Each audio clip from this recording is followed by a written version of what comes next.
குழந்தைங்களுக்கு சில பழக்கங்களை லைஃப்ல அவங்க அப்படியே கேரி அவுட் பண்றதுக்கு என்ன பண்ணலாம் அப்படிங்கிறதுக்காக நம்ம இங்க ஒரு சின்ன பதிவு பார்க்குறோம். இது ஒரு குட்டி கதை. ஜூ இருக்கும். இப்போ ஜூ பார்த்துருப்பீங்க. ஜூல பார்த்தீங்கன்னா ஒரு பெரிய எலிஃபென்ட் இருக்கும், பெரிய யானை.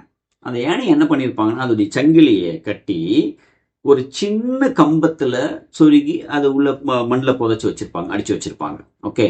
ஆனா அதே பக்கத்துல பார்த்தீங்கன்னா ஒரு குட்டி யானை. இந்த குட்டி யானையை என்ன பண்ணியிருப்பாங்க அப்படின்னா அதோட சங்கிலி, அது கழுத்துல கட்டின சங்கிலியை எடுத்துட்டு வந்து பெரிய கட்டையில அதை வந்து லாக் பண்ணி நல்ல பூமியில பதிச்சு அடிச்சு வச்சிருப்பாங்க. அதாவது பெரிய கட்டையில அதை கட்டி போட்டிருப்பாங்க, பெரிய யானையை சின்ன கட்டையில கட்டி போட்டிருப்பாங்க.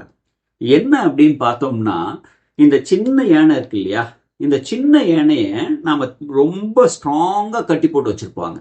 அப்ப என்ன பண்ணும் அந்த சின்ன யானைன்னா அது 4-5 டைரக்ட் 8 டைரக்ஷன்லயும் போய் போய் பார்க்கும். அது எப்போ அந்த கழுத்து வந்து அந்த சங்கிலில வந்து முட்டிடுதோ அப்போ அது அந்த இடத்துல நின்றுடும், திரும்பி இப்படி வந்துடும்.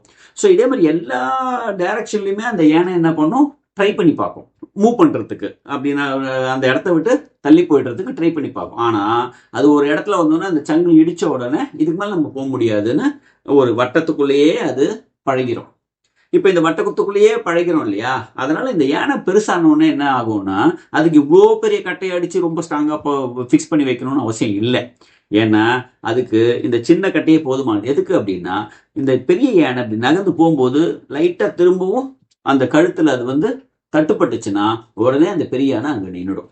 அதுக்குள்ளவே சுத்தி வரும். எந்த டைரக்ஷன்ல போனாலும் அந்த சங்கிலி நான் கழுத்துல எப்ப தட்டுப்படுதோ அப்ப அந்த இடத்துக்கு மேல அதால போக முடியாதுன்ற மாதிரி அது ஃபிக்ஸ் ஆகிடும். ஏன்னா சின்ன வயசுல இருந்து அது முயற்சி பண்ணி முடியல.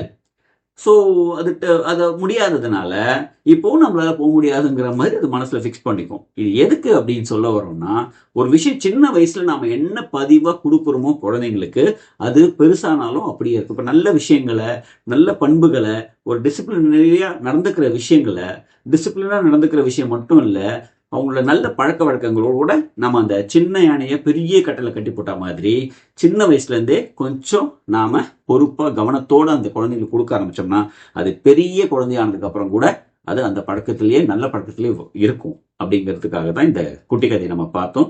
ஸோ உங்க குழந்தைங்க எல்லாரும் நல்ல பழக்கத்தோடவும் நல்ல குழந்தைங்களா வளர்றதுக்கு வாழ்த்துக்கள்.